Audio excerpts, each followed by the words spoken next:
The home video update is sponsored by you. Yes, you. Head on over to patreon.com/home video update to join as a patron to unlock exclusive membership benefits. Thank you for supporting the home video update.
Hey guys, it's Mike. It is just coming up to 10 a.m. on the 15th of January 2023.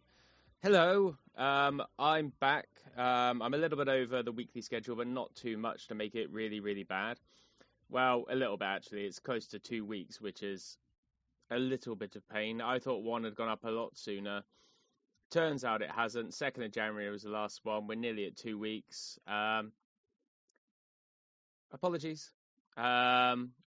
This is something I've tried to crack down on a little bit here and there and try and do what I need to do.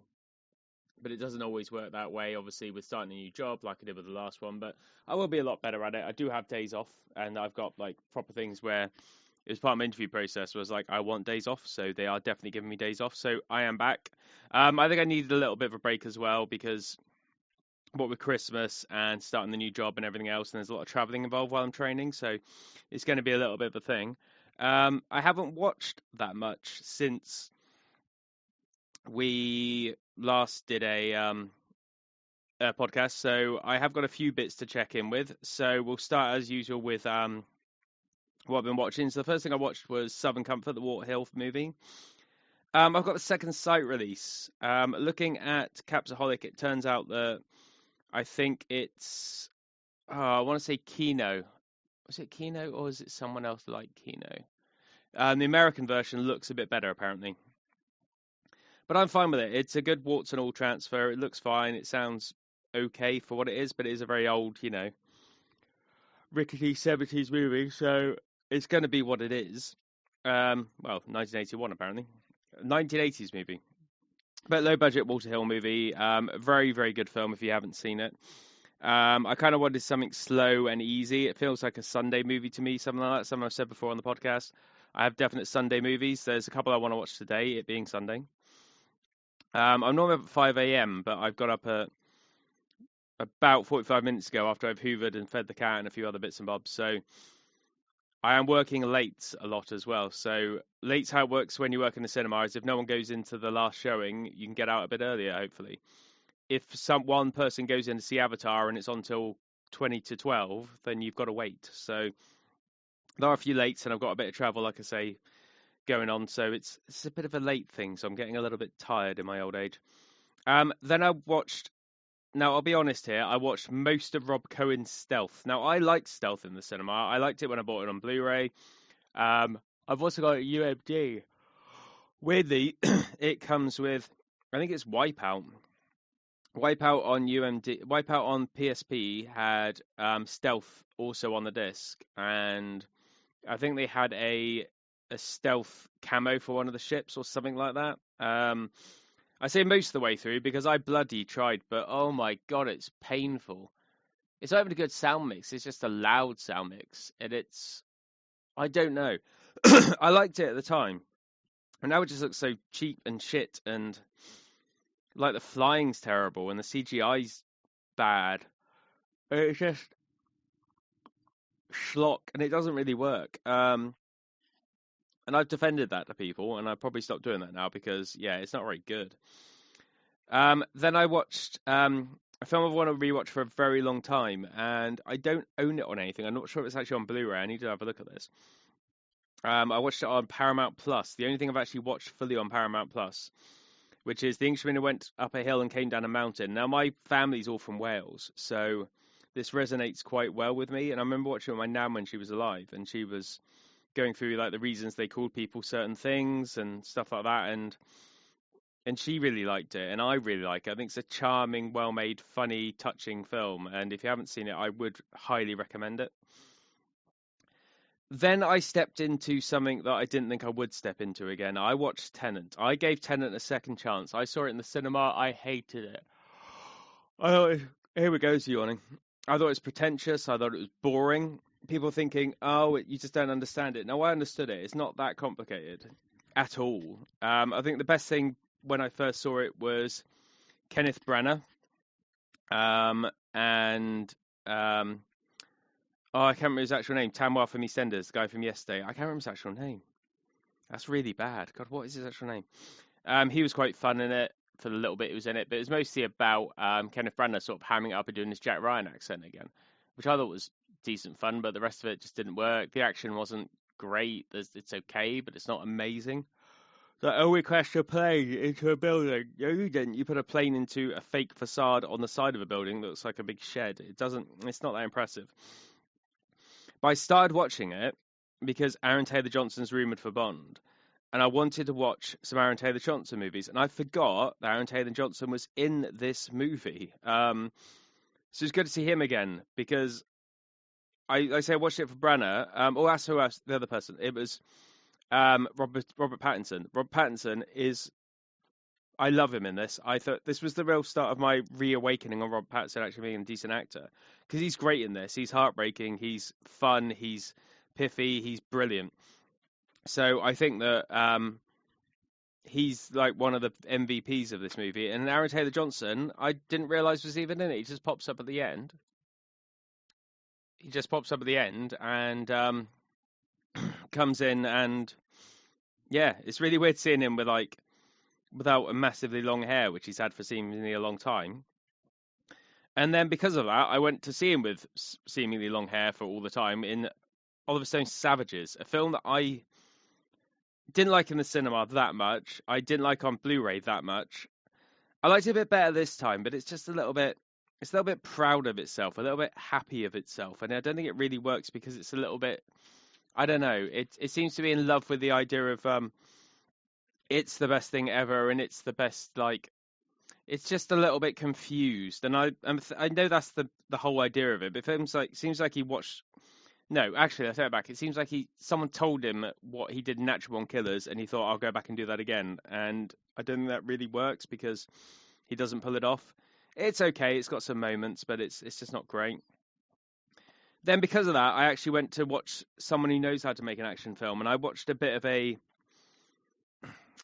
streak, and I wanted to watch more, but I ran out of time. So I watched Pain and Gain, because this kept reminding me of Pain and Gain, and I hadn't seen it in a little while, and I wanted to watch again. And it's a great Michael Bay film. There is such a thing. I watched 3 great Michael Bay films in a row. I like Pain and Gain. I think it's brilliant. But that's just it. It is it's his excess, and it's his Transformers level excess, but it's done on a focused level for a lot less budget. I think it works massively well. I think it's clever.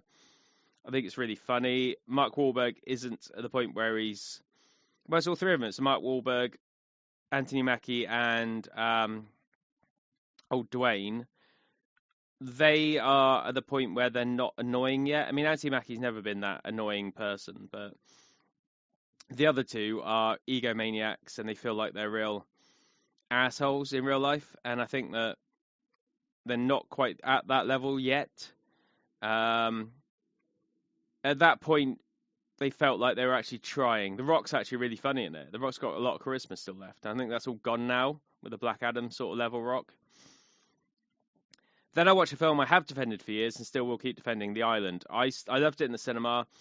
The sound mix is undeniably amazing. The whole thing with the train chase that was reused for Transformers, I think it was Dark of the Moon, where they dropped the train wheels.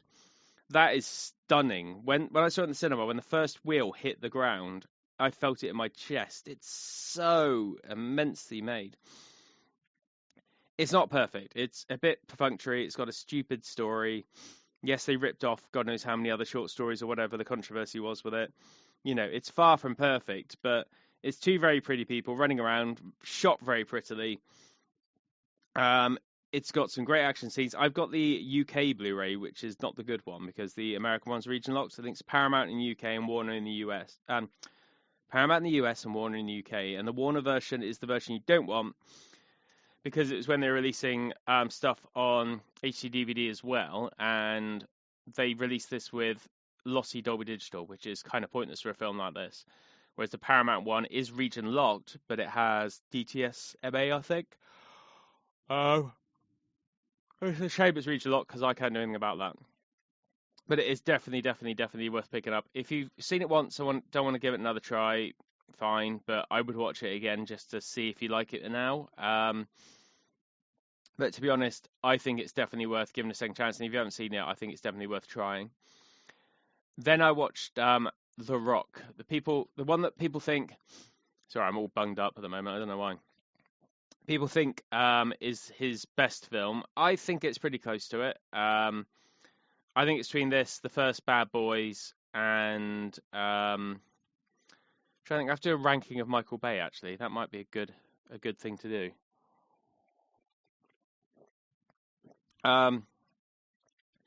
Actually, let's do that. Let's do that later on in this episode. I had a little bit of a topic, and it's going to be a shorter episode. But I'm going to do a ranking of Michael Bay at the end of this, so we won't talk anymore about The Rock. Then I watched yesterday only a couple of movies. I watched Mad Max Fury Road, because I watched the other Mad Maxes before. This is the one I've probably seen the most recently, so I waited a little bit longer for it. And yeah, I was sort of flashing back to when I saw it in the cinema. I saw it in 3D, as was the style at the time. And it's weird how you sort of associate shots and the way they looked because you saw them in 3D. Because we were talking about this at work. It's like, you know, once Avatar dies off, you will have things like Titanic in February, and you will have Ant-Man in February that will have a couple of 3D showings, but it's not going to be the norm again. So it's going to be interesting to see what happens with 3D now, because I think Cameron said before Avatar 3 he's going to do a little film about Hiroshima or something? Yeah, it came out yesterday. It's going to be interesting to see what he does. But yeah, Fury Road has these moments. I mean, Fury Road's great. It's near enough a perfect movie. It's not my favourite of the series, but it is near enough a perfect movie. It'd be interesting to see where they go with Furiosa. But I love it. I genuinely love Fury Road. I think it's fantastic. I think more people should have seen it in the cinema.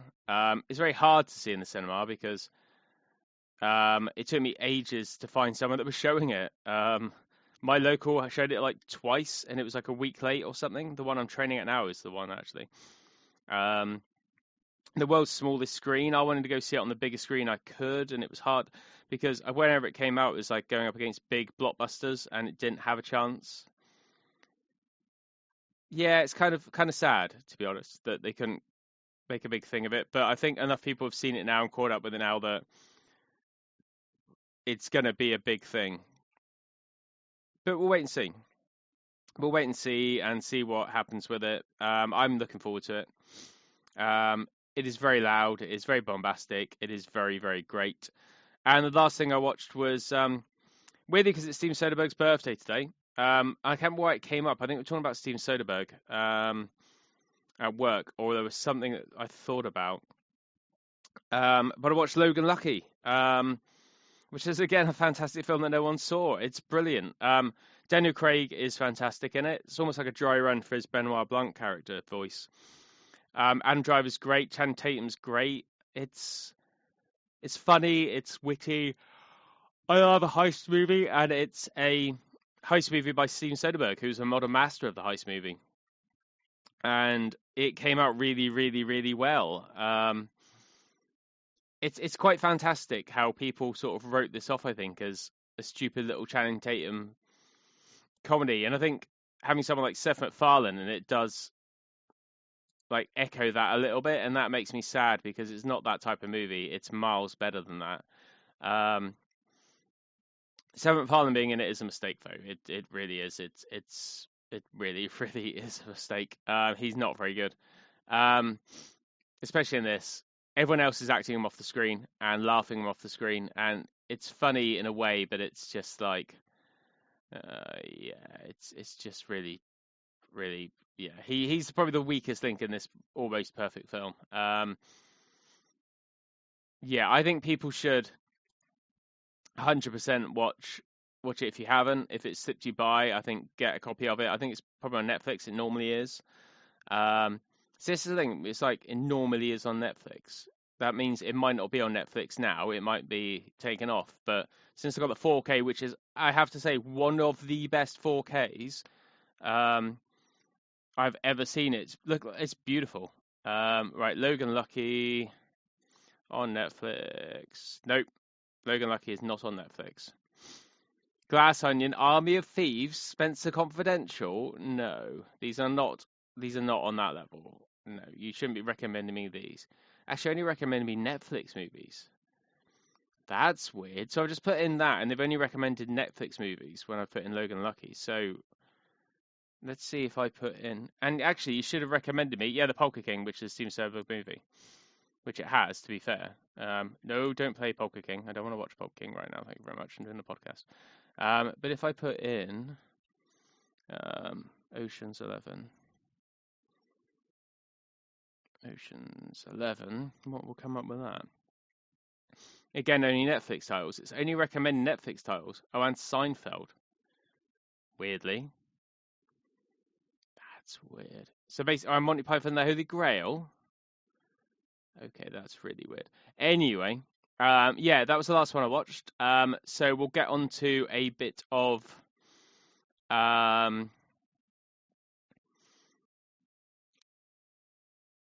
news and a bit of bits and bobs. There's only a few little bits. There's more details will come out about the Rocky Heavyweight Collection. Is it called Heavyweight Knockout Collection?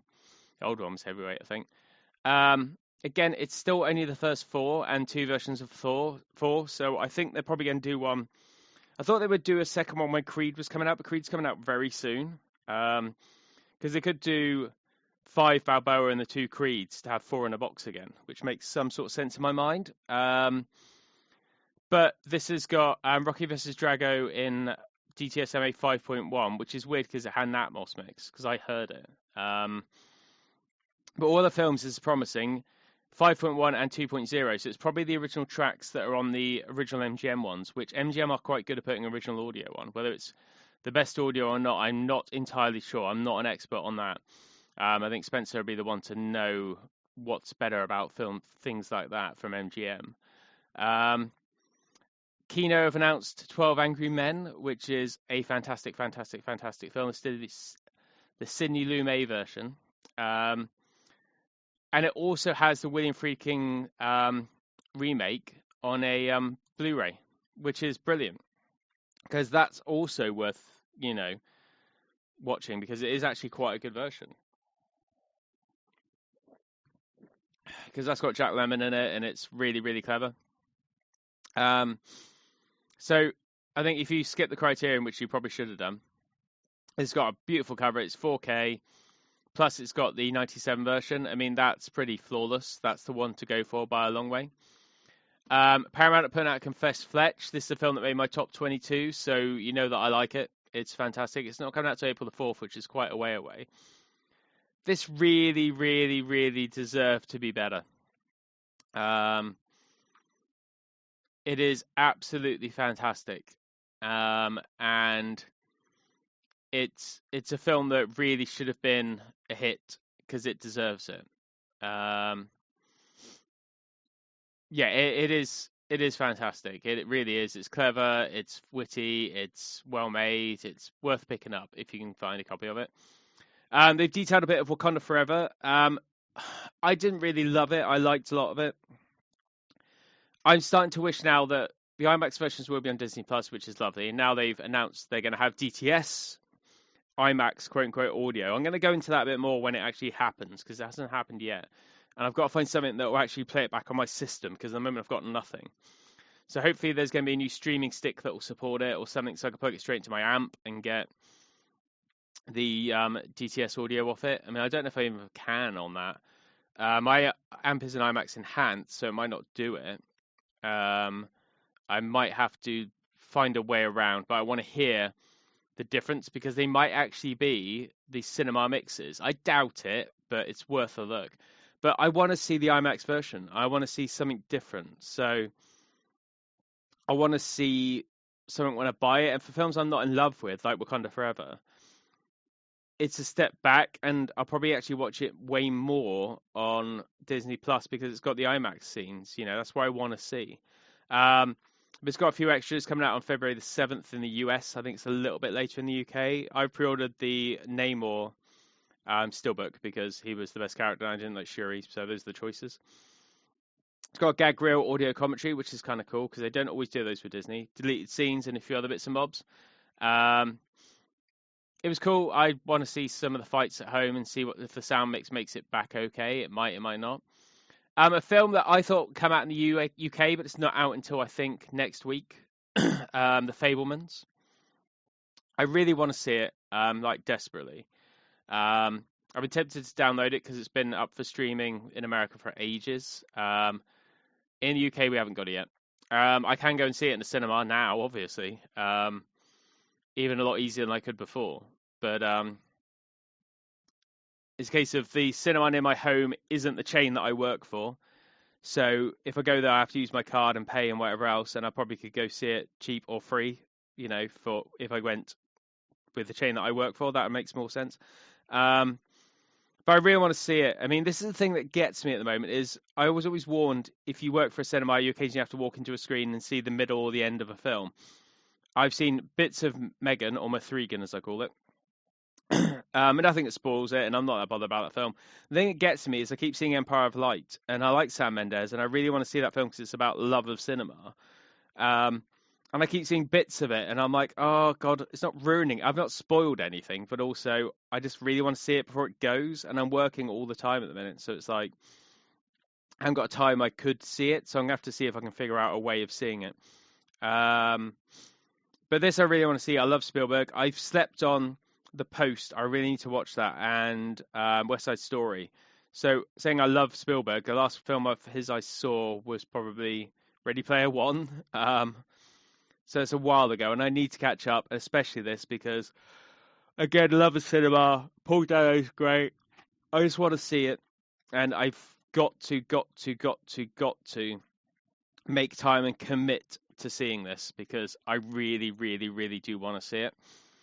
Warner Brothers have announced Training Day with a April Fool's cover and steelbook because they're ugly as shit. It's coming out, when's it? February 28th. I like this film a lot. It's a shame that they've saddled it with Dolby Atmos only, as Warner occasionally does. It's a good film.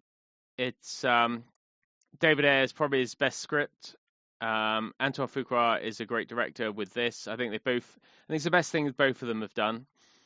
There's nothing really like scary or interesting about what they've done with the disc. It's just standard.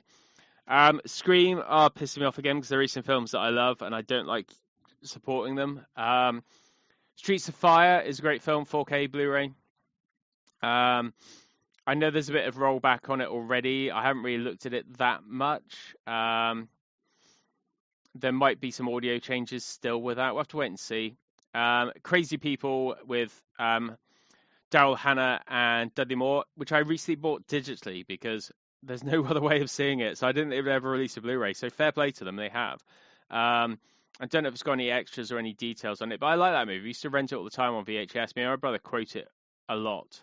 No, there's no details on extras or anything else. That'd be nice if there was. The Exorcist 3 4K Blu-ray. Now, I was happy with the Arrow version. It has enough on there for me. It's got both versions. It's got all the extras. I didn't need anything else, and I don't love that movie. It's good. I mean, maybe for the big jump scare, but I don't need a 4K. Arrow, if they've still got the rights, will put out another 4K like they've been doing. Most of their 4Ks are double dips, so they probably will do it. Another film me and my brother used to rent all the time, Critical Condition with Richard Pryor. We were big Richard Pryor fans, and Gene Wilder, so we used to rent Here No Evil, See No Evil, Stir Crazy, all those all the time.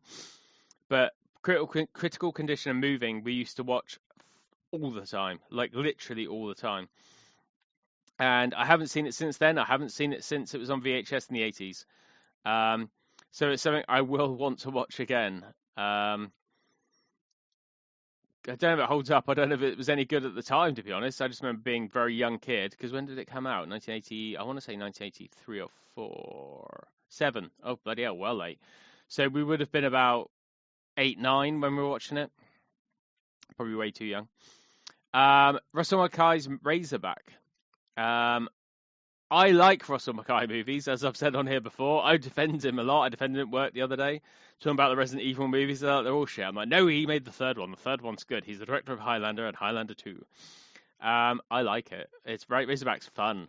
I wish it was a 4K. I think that there's been a lot of releases of Razorback and none of them been definitive, and I'd like a 4K of that, but hey, it's fine. Dr. Giggles I never really liked. It's okay.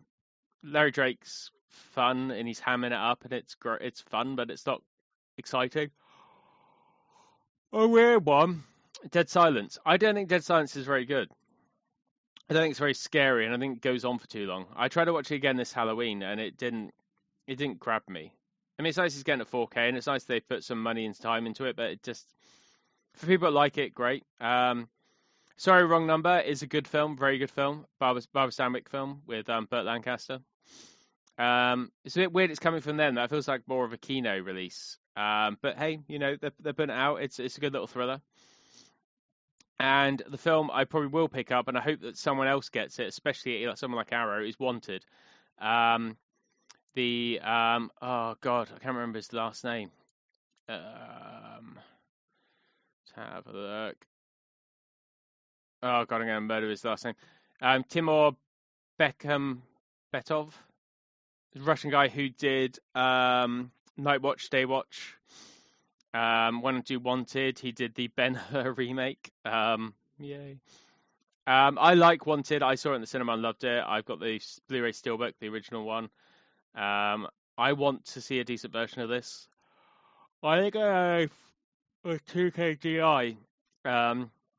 It'd be interesting to see what it looks like and what it sounds like. I've always loved this. I've loved it since it came out. It's one of the better comic book movies. I hope someone else gets it that isn't Shout/Screen Factory. So we'll have to wait and see what the reviews are and what people say about it. But yeah, you know, we'll see what happens with that one.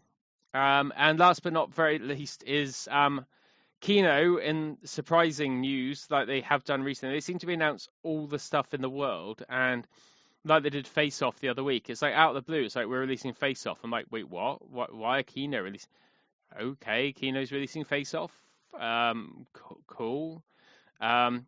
Random, but cool. They're releasing Lock, Stock, and Two Smoking Barrels, which is insane. I mean, happy, very happy. It's coming out late this year. It's filmed shot on 16mm and had a lot of video passes of color correction that differ massively depending on the version that you watch. So it'll be interesting to see which one they go with and what it looks like. It's very ugly on home video at the moment. I've got an HD version from somewhere. It might just be the official Blu-ray, but there's a few different ones. I know there was the original version and the director's cut, which I've never seen. The director's cut, I don't know if that's where the revisionary color timing started or whether it's something else, but it's not very good looking. It just looks a bit digital. and it shouldn't, and it didn't in the cinema. So I have to wait and see what that looks like. But I'm hyped for that. Any more 16mm in 4K would be lovely. Just because I love the way it looks. Look at Evil Dead. Evil Dead's breathtaking. So it'll be fantastic to see what this one looks like. Touch a little bit before I get into now it's going to be my Michael Bay rankings. Yeah, touch a little bit on the work side of stuff that I've seen, because obviously cinemas are what they are. So you've got a cinema locally. Most places have only got one, unless you're a big metropolitan area or you've got, stuff that's left over or whatever else. The one I'm training in is very old. I saw the Scorpion King in it day one. It's fully kitted out for Dolby Digital, and that's it. Most of the amps run PCM, though. Most of the stuff is running PCM off the DCP. And there are 2 projectors in there that can run high frame rate. There's 2 that have got, like, the add-in boards so you can plug in HDMI. And I've been thinking about, what double bills would I do, or what I watch back on the big screen, because I could take my spare 4K player, plug it in HDMI, and just watch whatever I want on the screens. It's fantastic. And it all depends on, rules and regulations and things like this. And I'm not going to fuck this job up because I want it desperately. So I'm not going to mess around and go into like DCP encryption, talk about things like that and, stuff like this and that. But it's fascinating to see the projection side of it because, it's like the place is running full Xeons and there are NEC projectors in the one that I'm in now. Mine's a lot newer, like a lot newer. So obviously it all dates it depending on when or how old it is, and you notice different things. We were running Avatar. We go in and check. We do go in and check, and we do check to see, is the projector... One of the parts when we go in, when you see them go in and check to see if anyone's, like, making noise or whatever else, we also go with night vision goggles and check if anyone's, like, camcording stuff, especially first open night of big films. And we also check to see if stuff's in focus and it sounds right, because someone might not complain, but it might be out of focus. So we go and check things like that. We do have checks to check to see if like all the channels are working and this is working and that's working. And one of the screens, it was listed as the front left array wasn't working. But because no one had gone to a showing of this particular film, we had the lamp off because there's no point wasting electricity in today's day and age. So it was running, but it was running just with the sound. And I went in to just double check no one had like snuck in there and was hanging out in there. And pitch black in there, which was really eerie. But hearing it with the sound off was kind of cool. I'm like, the picture off, because I was like, oh my God, that's amazing. You can hear like the detail because you don't hear it so much when you've got the screen to distract you. And it was the front right array that was out. Like literally the whole right-hand side was dead. And you couldn't hear anything. But then we've got to log that and we've got to get it fixed. So it's fascinating to see all the bits and bobs. And, you've got the projector and then you've got the rack of like audio equipment next to it for each projector. Like the older ones, you'd have DVI in, and then you'd have to run an optical to the amp, the Dolby amps. I say most of them are Dolby. Well, they're all Dolby, the amps. Well, no, the processor, sorry. The amps are separate, obviously. You have a different amp per channel, but the processor is all Dolby stuff, and these are quite old. But the newer stuff does have, the 2 projectors do have HDMI in. All mine are HDMI in. So it's fascinating to see this stuff, and I'm just thinking about what I do, because in my one, it looks like the screen in screen 1, like the biggest screen, is IMAX, digital IMAX shape. It looks like it's 1.90 to 1. It's kind of more square than anything else.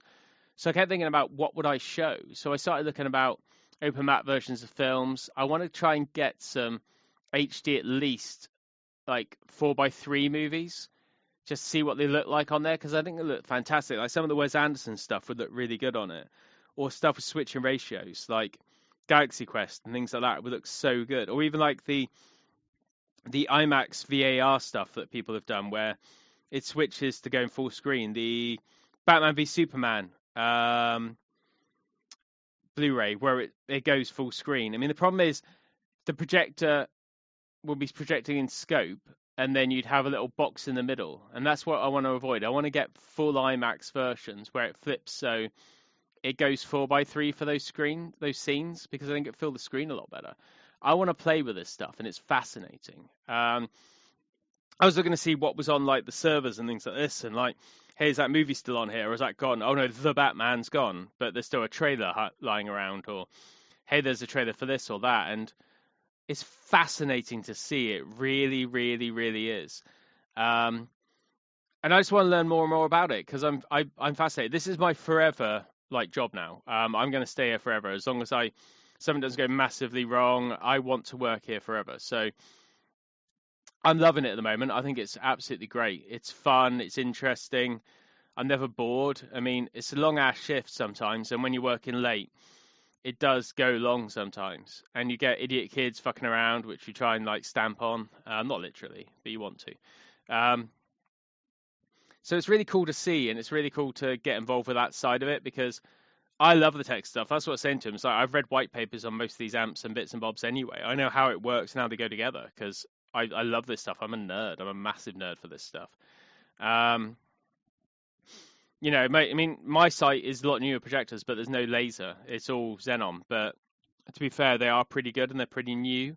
And it's great to see the bits and bobs of it. And hopefully when I start getting into it, there's one I'm training in soon, which has got a 40X and a Screen X. So seeing the backside of that, I'm going to be hype. I'm doing my AV training in there as well. So I'm going to be so hyped to see like the details of it. And there's one of the ones I'm going to has a guy who's the AV side who is ex-projectionist, so he knows all the old school stuff. So I'm going to chat to him like knows, but if he's willing to talk about it, I'll talk his ear off about it, because it's so fascinating.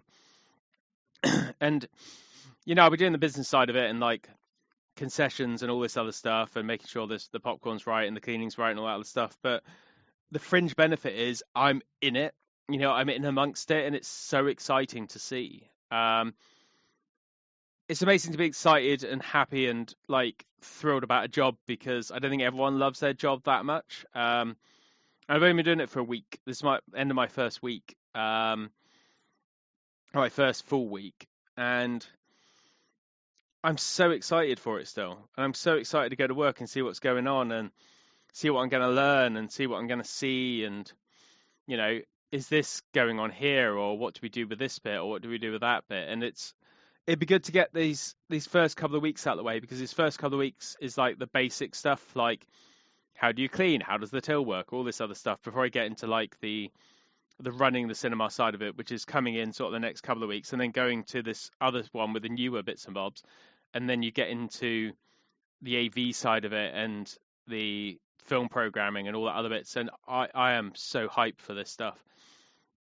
And yeah, I want to use the stuff if I can to do like, I mean, we have a guy at my site who's in charge of staff screening, so he picks what we do and lines up staff screenings of things, and he's shown stuff before. But I just want to not abuse it, but use it, if you know what I mean. I want to get in and do things like come in early, because we open less and less at the moment, try and save power, because obviously we use a lot of power and attendance is down and stuff like that. So when we ramp up into the bigger stuff, we'll start opening earlier and opening more screens and stuff like that. But if we're not open till 2 o'clock on a day or 1 o'clock on a day, I could come in early and watch on like a day off and watch something. I'll probably do it, you know, because why wouldn't you use that thing if you had it, you know? If I could ramp up a screen and watch X, Y, and Z, I'd love it. It's going to be interesting to see what you can and can't do and the things of this, because I'm not going to do something I can and can't do. Well, I can't do because I just don't want to get into that. I really don't. I'd rather have it so, you know, I'm doing it properly, because I don't want to lose this job, as I said. So I'm going to take a little 2-second break and get my lists in order, because I've decided on the fly that I'm going to do this, and then we'll go into the ranking of Michael Bay. And I am back. So it turns out he's directed a lot less than I thought he had. I remember him directing a lot more. I know he hasn't done a lot, but it seems like he's been around for ages. Obviously, he's done a lot of music video stuff, and that's where he came from, Mr. Bay. So we'll start at the bottom. I think it's one of the worst films I have seen in a long time. which, as a Michael Bay apologist, is really sad to me. But Six Underground is garbage. It just is. None of it works. It's too hectic. It's basically, I think with someone like a Spielberg or whatever else, he's had someone saying, no, no, no, no, no. Same with Brockheimer. He's had someone going, look, mate, calm the fuck down. Stop doing this, stop doing that. Do what you do, but do it a little bit, more controlled. Or maybe take this back or dial that back. And Six Underground, it felt like Netflix just went, yeah, do whatever. And he did, and it doesn't work. It just doesn't work. I think it's a mess, an absolute mess. So that's right at the bottom. So he's directed, before I say that, he's directed, what were we, 4, 8, 12, 15. So number 15 is Six Underground. Number 14 is Transformers The Last Night. This is a film I travelled a round trip of about 4 to 5 hours to go and see in IMAX because it was quote unquote IMAX. It was in 3D. And do you know what? The 3D is some of the best 3D I've ever seen. It's really insane. The pop out stuff especially is nuts. But it's shit. It was that, and I think the one before, which is next on the list, spoilers, the Age of Extinction. So Last Night and Age of Extinction are the two worst Transformers films by far. Just like, no. just no. It just, like the IMAX stuff of it, yeah, he does go full frame on some of it, but he also changes the aspect ratio more than Nolan does, which is just insane. It's like Cameron with his high frame rate usage. It's just not even shot to shot. It's not scene. It's shot to shot. It's just really weird. I have to rewatch it again, but I hated it at the time. I want to see it in 3D again. I think I've got the 3D version. No, I don't got the 3D version. I was getting the Steelbook and I missed out on it. I've only got the 4K, so I'm going to have to get the 3D version from somewhere. So yeah, Age of Extinction. The Marky Mark ones don't work. I don't think they do. I like his Transformers films on the whole, but they don't work. He's unlikable, Cade Yeager. The whole thing about his daughter and the underage sex, it's just creepy and weird. And he gets his Oscar-winning mates and who want to work with Bay because he's an auteur director. He is. Like Hopkins in The Last Night, they want to work with him and they talk really highly of him. But it just doesn't work. Next, we have a film that I've barely seen, to be fair. I remember Revenge of the Fallen comes after that. So it is the worst of the original trilogy of Transformers movies. I like it for some parts. I think it's gorgeous. That fight scene in the forest, the IMAX scene, especially in the big screen edition, is gorgeous. It really looks great. It moves great. It looks fantastic. I wish I'd seen it in IMAX, but I haven't. It's just a bit of a nasty film that doesn't really do anything for me. Pearl Harbor's the one I have barely seen. I saw it in the cinema and I thought it was okay. I kind of got swept away like I normally do in a cinema. I think I watched it on VHS or DVD when it came out at home video, and I haven't owned it or watched it since. I haven't seen the director's cut, the Vista series, I think it was. I'll give it another try some point. It's in HD everywhere now, and he's probably needs a new HD master from what I've seen of it on TV. It's normally on local TV. Channel 5 show it in HD all the time, and I should really watch it and see what I think of it. But I don't remember liking it. I think it was contrived. I don't think Ben Affleck was right for it. Same with Josh Hartnett. Very miscast. Next we have Transformers Dark of the Moon. I like Dark of the Moon. I think it's fun. It slowed Bay down as well because he wanted to shoot it in 3D, IMAX 3D especially, and he had to slow his shots down because nothing worked in 3D. He always said that 3D didn't work, and then he tried it and went, oh, it actually does. It was actually shot native 3D, and it does look pretty good. And he slowed down his shots. He planned them better. He knows what he's doing, Bay. He knows what he's doing with his camera. And he knows what he's doing with new technology, and he wants to try it out, and he does really good work. Dark of the Moon is not terrible at all. It's got some good moments. I think all of his films suffer from Prime not being Optimus Prime.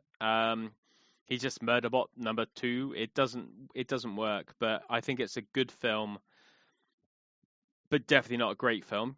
It's kind of tied with me with the next one, which is Bad Boys 2, another film that's a bit too nasty for its own good, but it is miles better than the Bad Boys 3 that we got, because even though Michael Bay turns up in that as himself or as an actor, like he does in Mystery Men for no particular reason. He's a frat boy in Mystery Men. Weird. Yeah, Bad Boys 2 is a little bit nasty, a little bit dark. It's got some great ideas, like the whole, the spinning camera, which he started there, like going through walls and stuff. That's where that started. I think Bad Boys 2 has some moments where it feels like later Tony Scott. Like Brockheimer was pushing stuff that way, and Scott, when he worked with Brockheimer, they're both Brockheimer boys. I'd love to see a documentary on the Simpson Brockheimer stuff. I've read Simpson's autobiography, his biography, which is scary. But I'd love to see a bit more of that, and find out what the Brockheimer sort of plan is and what they do and how they used to do it, because they've got some links here and there, and that feels like, Tony Scott could have directed that movie. He would have done it with a bit more restraint, I think, than Michael Bay shows. But the action scenes in that, I mean, the highway chase is spectacular. He loves the highway chase, does Bay, especially post Bad Boys 2. It is excess, but it is really, really good excess. I mean, the script's terrible. The homophobia is weird. It's a little bit dark and nasty, and there's like Bay's nasty period for a while there. Like Revenge of the Fallen is part of that as well, and yeah, it's a little bit dark for its own good. Then we have Armageddon. I like Armageddon quite a bit. It's jingoistic. It's not very well made in some ways, especially the writing side of it is terrible. But it's slick, and it's his last Bay movie before it's the movie he walked away from Bay from, pretty much, until Bad Boys 2. And is that right? Am I talking at my ass? No, I might be talking at my ass because I think that Pearl Harbor was a Bay production.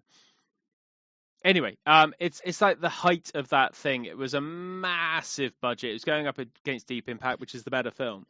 But it's for action, stunts, and glossy slickness alone, it is unparalleled. It is amazing. I've got the Criterion DVD up for the director's cut. I don't have the laserdisc. It's the last laserdisc they produced, and it is quite rare now. I wish I'd bought the laserdisc at the time, but it's cheaper to buy the DVD. I remember it came, and it had like a big storm, and the slip had got wet through like the packaging they put it in my importer, and it still looks like shit today. Director's cut adds some little bits. It is a better version of the film, but it doesn't add enough to make it perfect. But it's pure Bay excess, I wish that, as I talked on my, like, a lot of these, the Disney ones like that, I mean, I wish that Criterion would put them out on 4K. Imagine that film in 4K with the right color time. It would look breathtaking with HDR. I mean, come on. That is the film made for HDR if there ever is one. Next we have Transformers, Original Recipe Transformers. I like that film because it's about a kid with his first car who gets his first crush and gets his first girlfriend. It just happens to be set during an alien invasion. The beginning of it on the base in Kahar is stunning. The whole thing about them Scorponauts stalking the troops is really good. It's tense. It's well made. I wish they'd done more of that, actually. I think the Weekly Planet said they wish they'd see a whole movie of that because it'd be really cool, like a Predator sort of thing. And I like that idea. Maybe should spin off Transformers into small movies I like. Like Bumblebee's the best Transformer movie, hands down. So maybe they should have done that. But I like it. I think it's a good film. There are some bits that don't work. The whole toilet humor and stuff like that. But he's making a film for kids. And it was his first quote-unquote kids movie. So I think he balanced it quite well. I think Spielberg being quite heavily involved more with that one makes more sense. And, that's the height of Bay with this populist thing. That thing, all those Transformers films, apart from the last one, made so much money. But then the budgets kept going up and up and up and up and up. Next, we have a film I really need to watch again, but I really, really loved. I might watch it today, actually. It's not quite a Sunday movie. It's more of a Saturday night movie. But 13 Hours, it was Bay going back to doing Bay, if you know what I mean.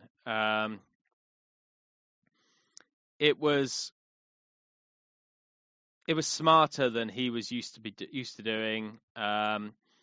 It's got a great cast. It's more tense. It's more of a thriller. and it's less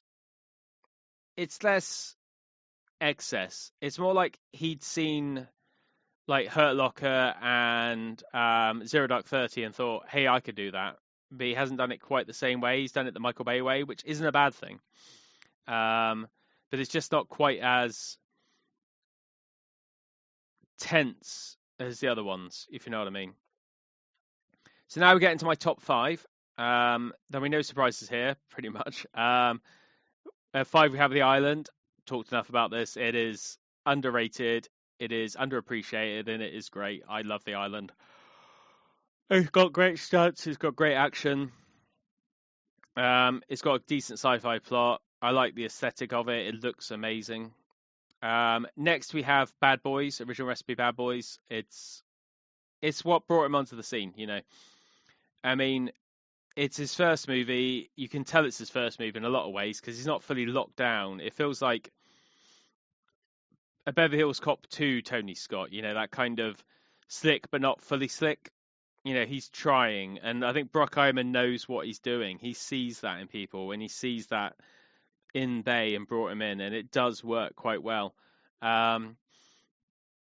I've got the 4Ks of the first two. I think I've got the Steelbook of like 1 and 2. I don't know 3 because I didn't like 3. There's like one scene I liked in 3, one laugh I liked. I think them going along on a motorcycle with a sidecar was just stupid. It's like you told Michael Bay someone down the phone, it's a phrase I say a lot, but they just don't quite get it. It's not quite as, it doesn't quite work. It's like excess. Yeah, we'll push it, but no, you push it in the right way. Next, Pain and Gain at number 3. I've talked about that again enough today. It's fun. It's great. It's Michael Bay going back to something smaller and something leaner, and it works. It's great. And then 1 and 2 flip back and forth while I was making this list, but I'm quite happy with number 1 and number 2. So number 2 is The Rock. It is great. It is probably him finding his way, his second film, and he's finding his way. He's planting himself down and going, right, I get this now. I get what I'm doing.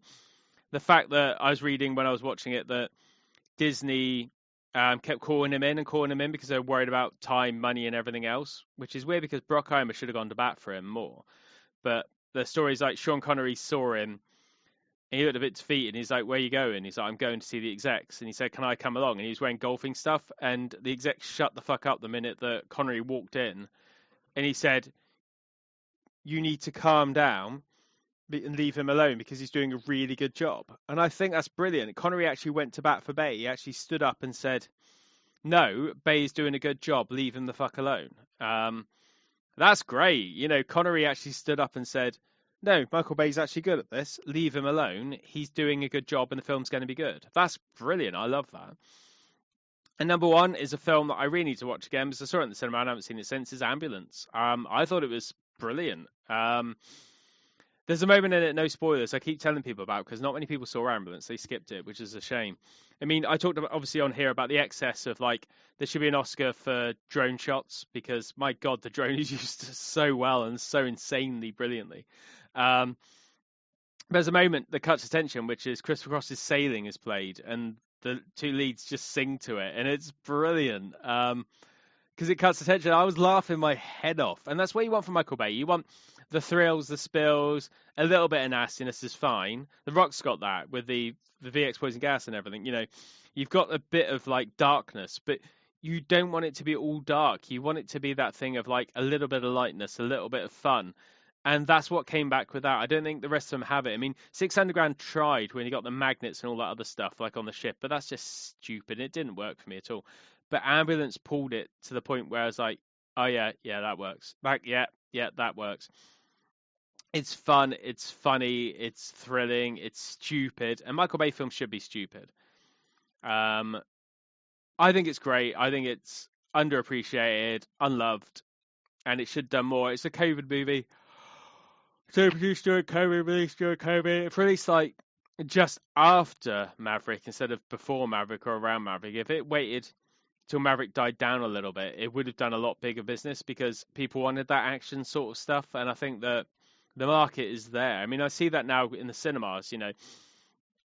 someone walked in like mid-afternoon and saw like a few of us standing around because we're waiting for some screens to kick out to clean or go do some checks or whatever we were doing. And he said, "How many are you working a day?" And one of the girls said, "Oh, blah blah blah." And he walked away. And goes, "Well, they can't be in that much trouble then." It's like, motherfucker, we've got like 80, 90 people, even like on an afternoon, and we've got to check those people. We've got to make sure they're fine. We've got fire checks to do, so we need to have enough people to fire check all the screens. I mean, people don't think about that. Plus cleaning, plus restocking, plus all the checks we've got to do for the studios for like making sure that, you know, people aren't pirating stuff. I mean, they're at the point where, yeah, cinemas are quieter, but bigger nights. Like we had a Tamil movie on and we had the launch of Megan on Friday. So they're both big things. And there were points where it got really busy for certain showings. It still wasn't like world ending. Like when I saw things like Attack of the Clones at midnight, and stuff like that, you know, I saw Bond there. I saw, was it Die Another Day in that cinema in the biggest screen, 007 minutes past midnight, you know. That was a big deal and it was packed. You don't get that as much, but you do sell out some stuff. I mean, Avatar was selling out stuff all the time. So there are still those moments, but we're in January, we're in awards season, we're in tiny season. You know, the stuff that's selling out but doing well is like Whitney Houston and Otto and things like that. You know, the smaller films, because people want the quieter films. It's January. They don't want the bombastic. It's not summer, you know. I don't know what this guy was expecting, but it was so weird. It's like, yeah, okay, you do you, mate. You go off on your little like whiny sort of thing. It's kind of stupid. But you will get really, really quiet moments. You will get this. You will get that. That's how these things work, because it's not going to be that point where it's big. And I think that things like Tenet would have done a lot better if Nolan wasn't a complete baby and decided he wanted it out when he wanted it out. I want it out now. If he'd have waited like Maverick did, like Tom Cruise is a genius for holding Maverick as long as he did, because he took all the money in the world for that movie and he deserved it because it was a good film. But he deserved it because, you know, he waited and he actually took the time and thought about, oh, no, no, no, no. Actually, if we go in at this point with this, and this will work a lot better. And he was right. He was absolutely right. So there we go. There's my ranking of Michael Bay films. So from bottom to top, we have Six Underground, Transformers Last Night, Age of Extinction, Revenge of the Fallen, Pearl Harbor, Dark of the Moon, Bad Boys 2, Armageddon, Transformers, 13 Hours, The Island, Bad Boys, Pain and Gain, The Rock, and Ambulance at number 1. So yeah, that's my top there. I've got to do a thing which I really don't want to do, because I've got to introduce myself to my teams. I'm doing a lot of training outside, and I hate doing lists like that because they always change. But what changes is my top 10 or my favorite films list. So what I've got to do to introduce myself to my team in a couple of weeks is talk about my favorite movies, which is going to be hard for me. So I've got to do a rough list, not like a ranking, because I can't do that because it changes so much. But I've got to do my top films list. So I know things like some of the Evil Dead movies, if not all of them, will be on there. Thief, something Star Wars, something Star Trek, Sneakers, Hackers. You know, things that mean a lot to me, and I hate doing those because I always forget something. It's really bad. So lists like that are easier because it's like a set list of things they've directed. It's not based on emotion or whatever else. It's just whatever I think at the time. But then I could rewatch Pearl Harbor and think, oh my God, it's his masterpiece, and put it to the top. Or, you know, all of a sudden Six Underground clicks for me because I watched it at the wrong time, at the wrong day or something like that. And I'm like, oh God, no, it is really good. Exactly. So at the moment, that's my ranking. And I've got to now think of my favorite films before I go in to do that thing, which is going to be hard. So a little bit shorter today because I've not watched as much, and there's a little bit of news, but not much. But I will do another one next week. I say this, no, I will, because I don't want to leave you guys hanging, especially the guys on Patreon. I will say thank you to the guys again for Patreon for sticking with me. I really do appreciate it. And who people do watch this on YouTube, I never wanted to say this, but it is true. If you do like it and you do subscribe, it does give a bump. If you like it, it tells the algorithm that you like something and it promotes it. So if it goes up, that's great. If you like it on whatever you listen to podcasts, if you rate it, I'd appreciate it. I really would, because I'm just trying to get it up there, because I do love the few people that do listen to it on various platforms. I do love the patrons because they are supporting it. They make this happen, definitely. But also, I kind of want to grow the engagement because I want more people to listen to it. And the more people listen to it, obviously, the more I feel not compelled to do it, but I want to do it because there's an audience out there that want to hear it and I want to supply it. So the loyal guys that stuck with me from the beginning, who are here now, thank you. It does mean a lot and I do appreciate it. If you can do something to promote it, I would love it. I'm lining up some more guests. I need to get settle down the thing at work before I start committing to stuff, because obviously it's their time as well as my time. But yeah, here we go into 2023, second show of 2023, and I'm going to go watch a lot of movies. Until next week, I'll see you then.